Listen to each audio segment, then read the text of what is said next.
다윗이 이제 예루살렘으로 돌아오게 되죠. 그런데 이제 마지막 장면, 예루살렘으로 돌아오기 전에 마하나임에서 출발해서 요단강을 건너면 이제 가나안 땅. 아직 요단강을 건너지 못했는데 요단강을 건너지 못한 그곳에서 참 많은 일들이 일어났죠. 시므이는 자기가 죄가 있으니까 배를 만들어 가지고 와서 베냐민 사람 1000명과 함께 찾아왔었죠. 자기 죄를 기억하지 말아달라, 용서해달라 그렇게 빌었던 시므이가 찾아왔고, 자기 주인이었던 무비보셋을 모함했던 시바는 자기 아들 15명과 종 20명을 다 끌고 와서 자기의 모함한 것을 어떻게든 만회해 보려고 했었죠. 그 자리에 무비보셋도 와서 무비보셋이 저 시바가 나를 속이고 저렇게 얘기한 겁니다. 자기의 결백을 주장하던 사람들도 찾아왔죠. 그리고 마하나임에서 다윗을 공격했던 바르실레도 거기에 찾아왔죠. 그러자 다윗이 나랑 같이 예루살렘으로 가자. 네가 여기서는 나를 공격했으나 내가 너를 예루살렘에 데리고 가서 예루살렘에서 너를 공격하리라. 그랬을 때 바르실레가 이야기하죠.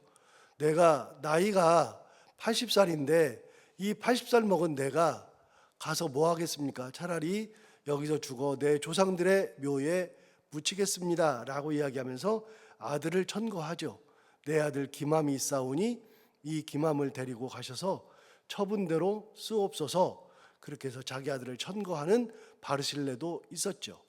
그 자리에 있었던 마지막 부류의 사람들, 그 사람들은 유다 장로들과 나머지 11지파의 이스라엘의 장로들이 다 왔었죠. 근데 그 비율을 보면 유다의 장로들은 전부 다 왔고 이스라엘의 장로들은 그 반이 왔었죠. 숫자로 보면 이스라엘의 장로들이 많긴 하지만 이스라엘 장로들이 볼 때에는 말도 안 되게 유다 장로들은 다 왔다. 그래서 거기서 이제 다윗에게 항변을 했었죠. 어찌하여 이렇게 합니까? 유다 사람들은 당신을 도둑질하여 강을 건너게 하더니 또 강 건널 때에도 유다 사람들이 다 와서 당신을 도둑질하여서 건너가게 합니다. 이게 뭐 하는 겁니까? 그때 다윗은 아무 말도 하지 않았다 그랬죠. 아무 말 하지 않고 있을 때 유다 사람들이 나서서 그들과 싸웠죠. 우리는 다윗의 골육이 아니냐, 골육 친척이 아니냐. 그리고 우리가 뭐 다윗한테 뭘 받아먹기를 했느냐, 뭐 하나라도 받았으면 얘기해봐라. 다 맞는 말이긴 한데 그 말이 이스라엘 사람들의 가슴에 불을 질렀죠. 이것들 봐라. 그러면서 불을 질러서 그들과 싸우는데 유다 사람들이 강경하여서 찍어 눌렀죠. 자, 찍어 누르면 끝난 건가? 완전히 찍어 눌렀으니까 끝난 건가? 안 끝나요.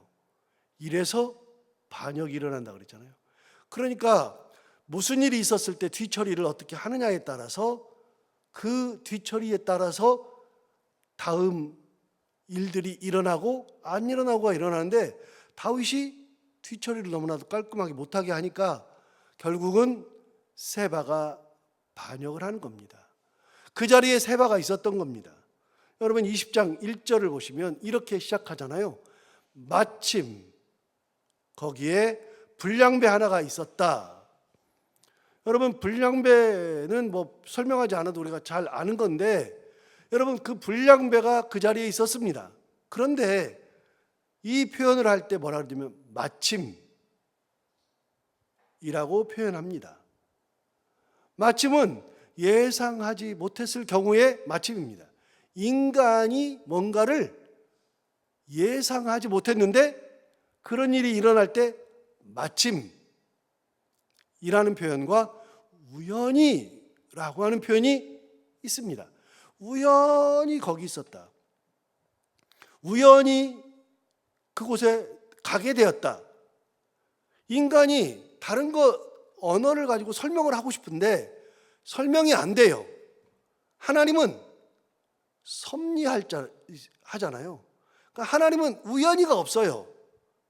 하나님은 뜻을 이루시는 분이에요. 인간은 뜻을 이룰 수 있는 존재가 아니니까요. 어떻게 하다 보니까 우연히 맞은 거예요. 어떻게 하다 보니까 마침 거기 있는 거예요. 사람의 언어로는 설명이 안 되는 단어가 마침이라는 단어와 우연이라는 단어인데, 그 단어가 어디 나오느냐? 그 단어가 한 절에 나오는 곳이 있어요. 그게 어디냐면 룻기 2장에서 나오거든요. 여러분, 룻기 2장은 어떤 내용이냐면, 룻기에서 룻의 시아버지 그리고 시어머니 그리고 룻의 남편과 시숙이 같이 모압 땅으로 왔었다고요. 모압 땅으로 왔었을 때 그 풍년을 찾아서 와가지고서 먹고 살려고 그랬을 때, 거기 모압 땅에서 먹고 사는 것은 많았는데 10년 지났을 때 나오미의 남편 죽고 자식들 둘이 다 죽었잖아요. 그렇게 되니까 나오미가 그때서야 자기 두 며느리 오르바와 룻한테, 모압 여인들이죠, 그 두 여인한테 너희는 이제 돌아가라. 내가 너희에게 후사를 줄 수 있는 아이가 없으니, 너희들에게 해줄 수 있는 게 아무것도 없으니 돌아가라. 나는 이제 유다 예루살렘으로 돌아간다. 그랬더니 오르바는 돌아가고 룻은 따라가잖아요. 어머니 하나님이 내 하나님이 되고 어머님이 가시는 곳에 내가 가고, 이러면서 룻이 결심을 하고 엄마를 따라간다고요, 시어머니를. 그래서 갔는데 그곳에 도착했어요. 베들레헴에 도착했어요. 베들레헴에 도착했는데 성경은 뭐라고 기록하냐면 이렇게 기록해요. 1장 마지막에 뭐라고 하냐면, 도착할 때 보리 추수 때에 이르렀다. 그러니까 나오미가 보리 추수 때를, 야 이게 지금 보리 추수 때니까 지금 가야지 먹고 살아, 그런 게 아니고요. 그냥 돌아갔어요. 결심하고 하나님 앞에 다시 서고 하나님 은혜 가운데 살겠다고 결심하고 돌아갔는데, 돌아가서 보니까 그때가 보리 추수 때예요. 이삭 줍는 얘기는 그래서 나오는 거잖아요. 내가 맞춘 게 아니라 가서 보니 마침 그때가 보리 추수 때예요. 가서 정작 먹고 살 것이 없으니까 룻이 얘기하는 거예요, 시어머니한테. 룻이, 제가 오늘 밭에 가가지고 이삭을 주워 올 겁니다. 그랬더니 나오미가 나서서 룻한테, 야 갈 때 다른 밭에 가지 마. 우리 친족 중에 보아스라고 아주 큰 부자가 있는데 그 밭에 가. 그래도 되잖아요. 그런데 그런 말 안 해요. 안 하는데 룻이 그냥 밭을 찾아간다고요. 밭을 찾아갔는데 그 표현에 뭐라고 하냐면 우연히 보아스의 밭에 이르렀다. 여러분, 나도 모르고 갔는데 설명이 안 돼요. 내가 왜 보아스의 밭에 갔는지 설명이 안 돼요. 그런데 갔는데 우연히 간 거죠. 사람의 언어로는 설명 안 될 때 우연히. 그런데 그날따라 우연히 보아스의 밭에 갔는데 보아스가 마침 그 밭에 이르렀더라. 여러분, 마침이라고 할 때 그 보아스가 밭이 많아요. 주인은 밭에 안 가요. 주인은 할 일이 많고 집에서 쉬고 그러니까 안 가요. 잘 돌보지 않아요. 종들이 많으니까요. 안 돌보는데 나 오늘은 밭을 가야지. 그래서 오늘따라 밭에 가고 싶은 거예요. 밭에 가가지고서 하는데 갔어요. 갔는데 내 밭이 많은데 희한하게 오늘따라 그 밭에 가고 싶네요. 딱 갔는데 마침 보아스가 그 밭에 이르렀다. 우연히 룻은 그 밭에 이르렀는데 보아스는 마침 거기에 그 밭에 이르렀죠. 그래서 둘이 딱 만나는 거예요. 여러분, 사람은 룻기를 기록할 때 도저히 이해가 안 돼요. 그러니까 뭐라고 쓸 말 표현이 없으니까 이렇게 표현을 했는데, 그런데 우리는 다 알아요. 마침과 우연히가 우연히 그 밭에 갔고 마침 보아스가 가서 둘이 딱 만나는데 사람이 볼 때는 이게 어떤 일이야? 뭔 일이야? 그러는데 우리는 다 알아요. 그건 다 하나님의 역사라는 거. 사람은 표현할 수 있는 방법이 그거밖에 없어서 그렇게 표현하지만 하나님은 이미 계획하시고 계시는 거예요. 하나님은 그 길을 아시고 이미 계획하신 거죠. 그래서 이 표현이 참 중요한데 오늘 본문 1절에도 뭐라고 되어 있냐면 마침 거기에 불량배 하나가 있어요. 이 마침이라고 하는 건 세바가 이렇게 생각하죠. 세바가 야, 이번에 보니까 다윗이 돌아오는데 내가 가가지고 다윗이 분명히 이렇게 말할 거니까 내가 사람들을 모아서 반란을 일으켜야지, 그렇게 생각하고 세바가 가지 않아요. 그런데 가서 보니까 상황이 묘하게 돌아가거든요. 그래서 세바가 사람을 모은다고요. 자기 밑으로 사람을 모아서 반란을 일으키죠. 그 모든 것을 표현할 때 사무엘 하 기자도 똑같아요. 어떻게 왔느냐? 세바가 왜 있느냐? 몰라요. 모르는데 마침 거기에 불량배 하나가 있더라. 여러분, 그렇게 불량배 하나가 거기 있어요. 근데 그 불량배가 누구냐? 오늘 본문에 그 불량배 얘기를 해줘요. 1절 다시 보시면 마침 거기에 불량배 하나가 있으니 그의 이름은 세바인데 베냐민 사람 비그리의 아들이었더라. 여러분, 베냐민 사람이라고 얘기해요. 다시 말씀드려요. 여러분, 우리가 설교를 들었으니까 이제 알아요. 다윗은요, 자기가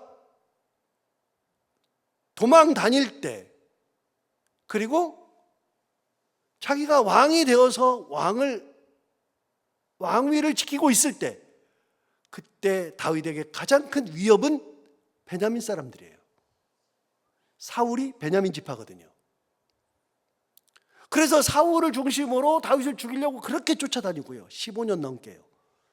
다 죽었을 때 이제 다 평정되었다 싶었는데, 그래 다윗이 왕이 되니까 조용해요. 다 조용해요. 근데 물밑에서 베냐민 사람들은 부글부글 끓어요. 부글부글. 그래서 시므이도 베냐민 사람이라 그랬잖아요. 세바도요, 베냐민 사람이에요. 우리는 이렇게 생각해요. 다윗은 왕이 된 다음에는 아무 일도 없었고 참 평안했다. 아니요, 왕이 되기 전부터 괴로웠어요. 언제부터요?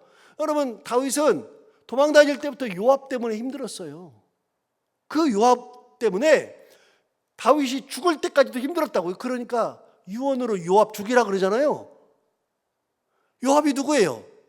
자기 누나 아들이에요. 자기 누나 스루야의 아들이라고요.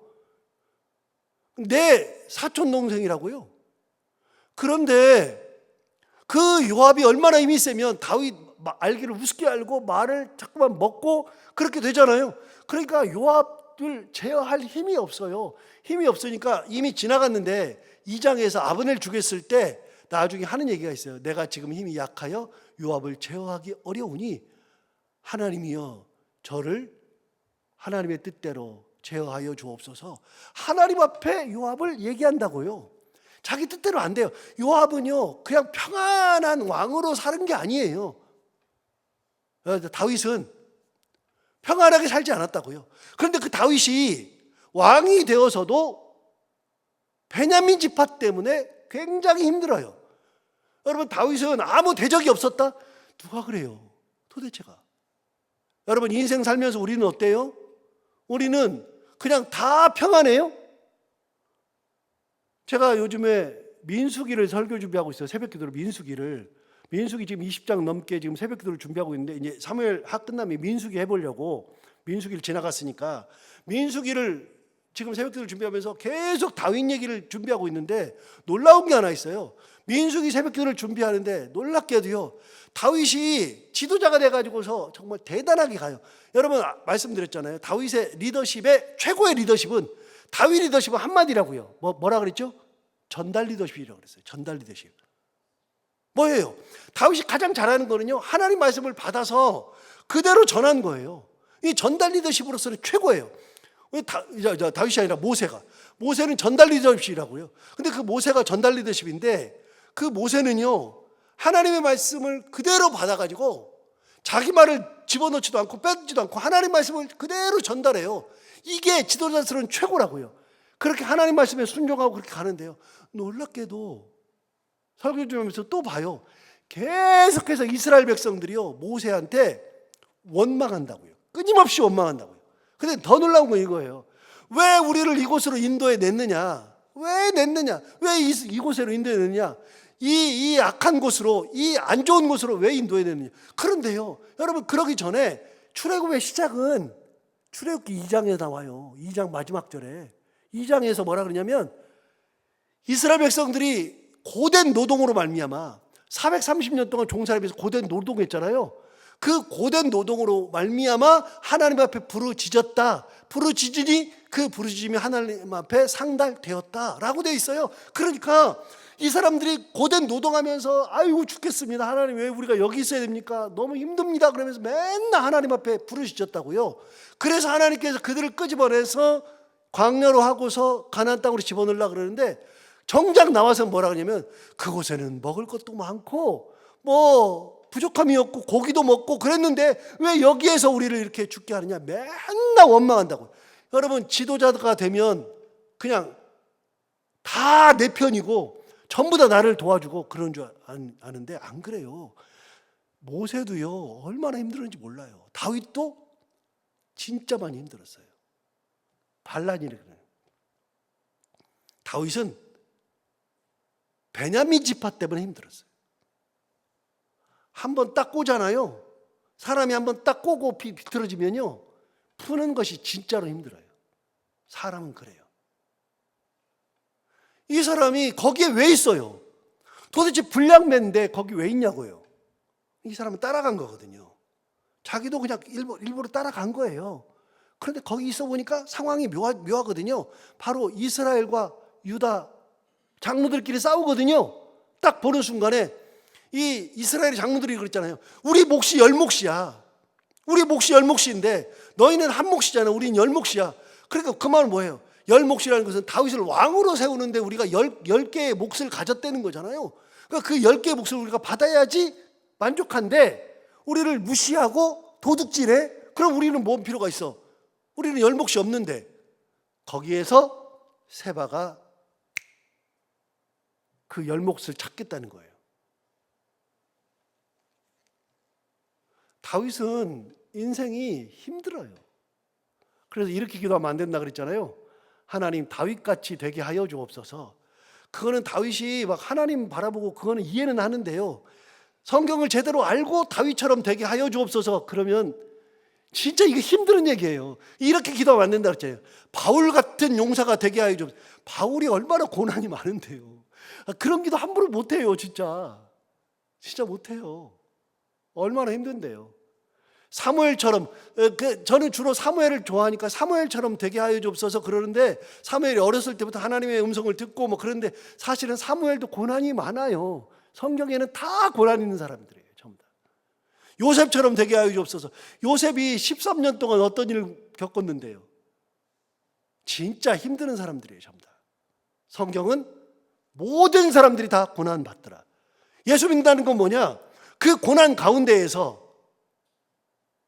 좌절하고 넘어지는 게 아니라, 성경은 누구나 다 고난인데 그 고난 가운데서 넘어지고 무너지는 게 아니라 그런 가운데서 하나님을 붙들고 끝까지 사는 것이 성경이에요. 신앙이 뭐냐? 신앙생활하면 고난이 사라지고 어려움이 없어지고 그러는 게 신앙생활이 아니라, 신앙생활은 우리가 가는 이 신앙의 길은 똑같아요. 고난도 있고 역경도 있고 안 되는 거 있고 눈물바람하고 진짜 막 힘드는 게 엄청나게 많아요. 그럼 신앙생활은 뭐냐? 그런 가운데에서 끝까지 하나님 붙들고 그 고난을 하나님의 은혜로 넘어가면서, 그 역경을 예수님의 그 사랑으로 넘어가면서 그렇게 살아가는 것이 신앙이지. 다를 게 뭐가 있어요? 똑같지. 그럼 하나 물어봐요. 목사님은 고난이 없잖아요. 저는 더 많아요. 저는 더 많았어요. 특히 저는 혼자서 예수 믿으면서 여기까지 왔으니까, 우리 부모를 전도하면서 여기까지 왔으니까 제 친구들이랑 비교해 보면 제 친구들은 대대로 목사인 가정이 있고 아버지가 목사이고 형들도 목사인 친구들이 있어요. 걔네들은요 희한하게 저보다도 평안해요. 평탄해요. 저는 혼자서 다 하잖아요. 고난도 많고 아픔도 많고 막 힘드는 것도 많고 많아요. 그 역경을 이겨내야 된다고요. 거기서 좌절하면 안 돼요. 다윗이 그래요. 자, 세바가 어떻게 하느냐 이렇게 말해요. 다시 20장 1절을 보시면 마침 거기에 불량배 하나가 있으니, 참 이 표현 대단하잖아요. 마침 거기에 불량배 하나가 있으니 그의 이름은 세바인데 베냐민 사람 비그리의 아들이었더라. 그 다음 보세요. 그가 나팔을 불며 이르되 우리는 다윗과 나눌 분깃이 없으며 이새의 아들에게서 받을 유산이 우리에게 없도다. 이스라엘아 각각 장막으로 돌아가라. 이렇게 얘기했어요. 아무것도 아닌데 갑자기 나팔을 뿍 불면서 이스라엘 사람 이 장로들에게 다 뭐라 그러냐면, 야, 우리가 다윗과 나눌 분깃이 있냐? 다윗과 뭘 나눠? 이새의 아들에게서 받을 유산이 우리에게 있냐? 없지 않냐? 각각 장막으로 다 돌아가라.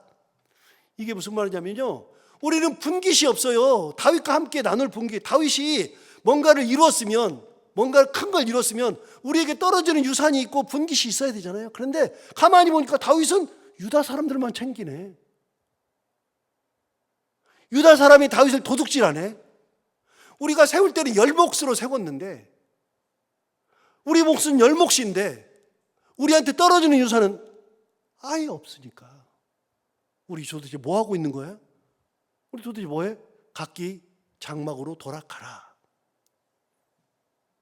이제 다윗에게서 나올 거 없다, 그 말이에요. 여러분, 이 표현이 어디 나오느냐? 이 표현이 나오는 곳이 또 하나 있어요. 열왕기상 바로 뒤로 넘어가서 열왕기상 12장 가볼까요?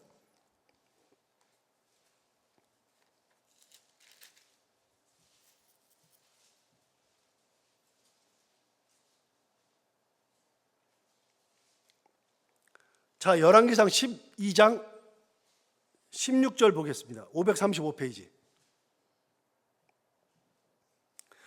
여기는 어떤 거냐면 르호보암이 왕으로 세움 받을 때 이스라엘 장로들이 르호보암을 세겜으로 불러가지고 말하는 거예요. 당신의 아버지가 우리를 평생 노역만 시켰으니 당신이 노역만 안 시키면 우리가 왕으로 추대해서 왕으로 삼겠나이다. 그랬더니 르호보암이 알았어, 내가 대답해 줄게. 그래놓고 가가지고서 솔로몬 시대에 있었던 이 자기 신하들을 만났더니 노인들이 뭐라 하냐면 그들의 말을 들어주십시오. 그들이 힘들었습니다. 그들 말 들어주는 것이 맞습니다.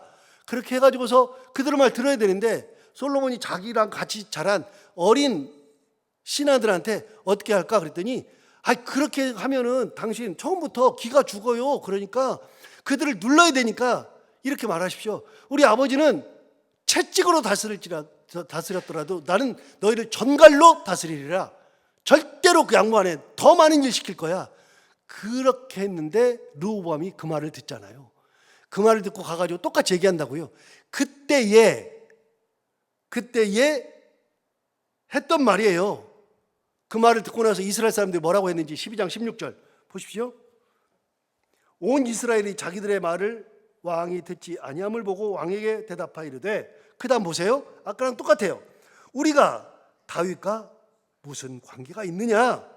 그 다음 보세요. 이새의 아들에게서 받을 유산이 없도다. 아까 나왔네요. 이새의 아들에게서 받을 유산이 없어요. 그 다음 뭐라 그랬어요? 이스라엘아, 너희는 너희의 장막으로 돌아가라. 장막으로 돌아가라 그랬어요. 자, 여기까지 앞부분과 똑같아요. 그 다음 뭐라 그러냐면 하나 더 붙였어요. 16절 하반절. 다윗이여, 이제 너는 네 집이나 돌아보라. 우리 집 돌보지 마. 너희 집이나 돌아봐. 이래서 나라가 나뉘었어요. 이래서. 오늘 본문으로 다시 와봐요. 오늘 본문 20장 1절 하반절 보세요.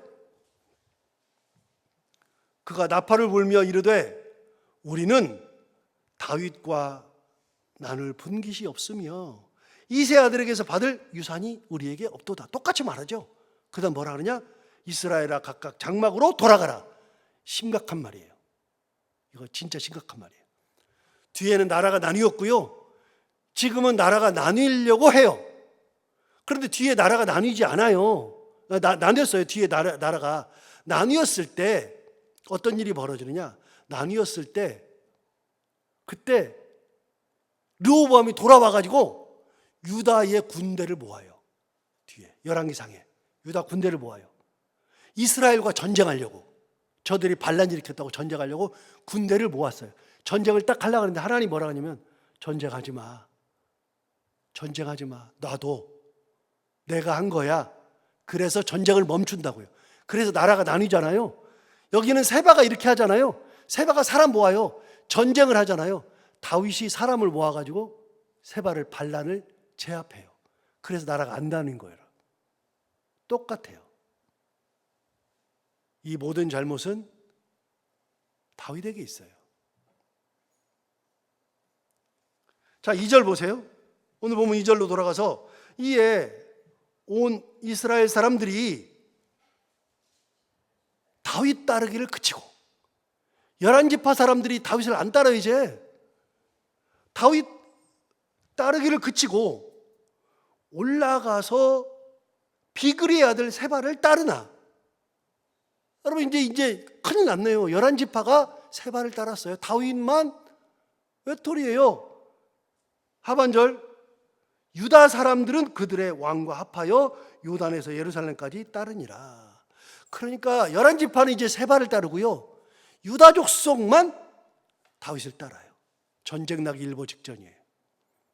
이제 내일 전쟁 나는 장면이 나오거든요. 그래서 다윗이 그렇게 유다 사람들만 챙겼을 때 11지파가 싸웠잖아요. 그때 다윗이 정리해 줬어야 돼요. 미안하다. 잘못했다. 내가 너희들이 처음에 도망갈 때 압살롬에게 기름을 붓길래 내가 이렇게 했었다. 근데 너희들의 진심을 몰라줘서 미안하다. 이렇게 나갔어야 되는데 그렇게 안 해주니까 결국은 어떻게 됐어요? 세바가 반란을 일으키죠. 사람들이 세바를 따라요. 다윗의 또 하나의 잘못, 이 잘못과 더불어서 또 하나의 잘못, 3절 보세요. 다윗이 예루살렘 본궁에 이르러 전에 머물러 왕궁을 지키게 한 후궁 10명을 잡아 별실에 가두고 먹을 것만 주고 그들에게 관계하지 아니하니 그들이 죽는 날까지 갇혀서 생과부로 지내니라. 여러분, 이 10명이 누구예요? 다윗이 도망갈 때, 예루살렘 성에 도망갈 때 희한하게 후궁 10명을 남겼다고요. 왜 남겼는지는 모르겠어요. 후궁 10명을 남겼는데 그 후궁 10명이 다윗 성을 지키고 있다가, 궁을 지키고 있다가 압살롬이 들어왔는데 압살롬이 아히도벨에게 야, 뭘 해야지 이스라엘 사람들이 날 따르지? 그랬더니 아히도벨이 얘기하잖아요. 다윗 왕의 후궁들과 동침하소서. 동침을 한다고요. 그래서 2층에다가 천막을 쳐놓고 사람들이 보는 백주 대낮에 동침한다고요. 10명과 이 아들이 폐륜을 저질렀다고요. 그 후궁들이 뭔 잘못이에요? 잘못이 뭐 있어요?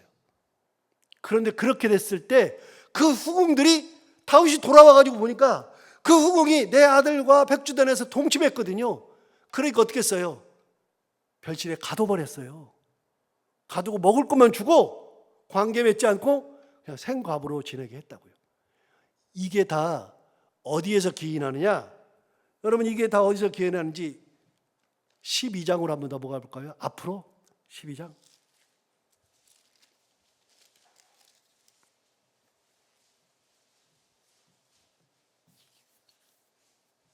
12장은 어떤 거냐면 다윗이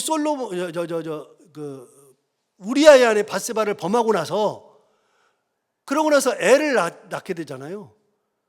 그리고 우리아가 죽었어요. 죽어가지고서 우리아의 아내 밧세바를 자기 아내로 삼았다고요. 그때 12장 1절에 보면 나단이 찾아와요. 선지자 나단이 찾아와가지고 책망하잖아요. 네가 어떻게 이런 일을 했느냐 그래 책망했을 때 그때 하나님께서 다윗에게 하신 말씀이에요. 네가 이렇게 했어? 내가 너를 이렇게 만들 거야. 하나님의 무서운 징벌의 말씀이 나와요. 여러분, 그 징벌의 말씀이 어디부터 나오냐면 10절부터 나와요. 10절부터 하나님 뭐라고 말씀하시나 들어볼까요? 10절에 이렇게 말했어요. 이제 다윗 내가 나를 업신여기고, 하나님이죠, 나를 업신여기고 햇사람 우리아의 아내를 빼앗아 내 아내로 삼았은즉, 그러면서 이제부터 하나님의 징벌의 말씀이에요. 칼이 내 집에서 영원토록 떠나지 아니하리라. 그래서 칼이 안 떠나요. 암몬이 다말을 범하고 압살롬이 암논 죽이고 압살롬이 다윗에게 칼을 겨누고 칼이 너희 집에서 떠나지 않는데요. 이 모든 건 여기서부터 기인해요. 11절 보세요. 여호와께서 또 이와 같이 이르시기를, 그 다음 나와요. 보라, 내가 너와 내 집에 재앙을 일으키고, 그 다음 나와요. 내가 내 눈 앞에서 내 아내를 빼앗아 내 이웃들에게 주리니 그 사람들이 내 아내들과 더불어 백주에 동침하리라. 이미 하나님께서 말씀하신 거예요. 말씀하신 거예요. 12절 보세요.